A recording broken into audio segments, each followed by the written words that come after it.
भारताने 200 वर्षे ब्रिटिश राजवटीविरुद्ध लढा दिला आणि अखेरीस 15 ऑगस्ट 1947 रोजी आपणास स्वातंत्र्य प्राप्त झाले.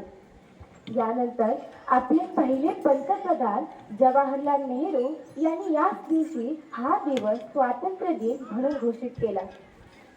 यानंतर आपला भारत देश हा सगळ्यात जास्त लोकशाही प्रधान देश म्हणून ओळखीस आला.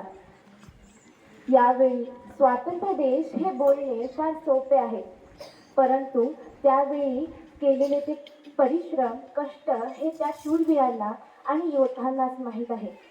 त्यांनी दिलेले ते बलिदान हे फार महत्त्वाचे होते.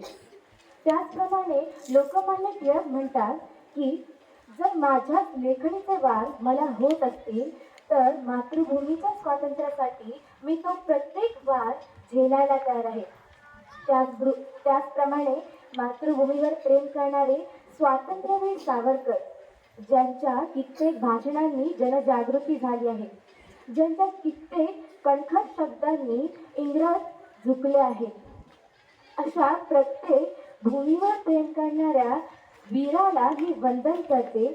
आणि या 77व्या स्वातंत्र्य दिवसानिमित्त आमच्या प्रशालेकडून आम्ही तिरंग्याला वंदन करणारे, मातृभूमीला वंदन करणारी समूहगीते आपल्यासमोर सादर करत आहोत. ही समूहगीते तुम्हाला फार आवडतील अशी आम्ही अपेक्षा करतो आणि आमच्या सादरीकरणास आम्ही सुरुवात करतो. धन्यवाद.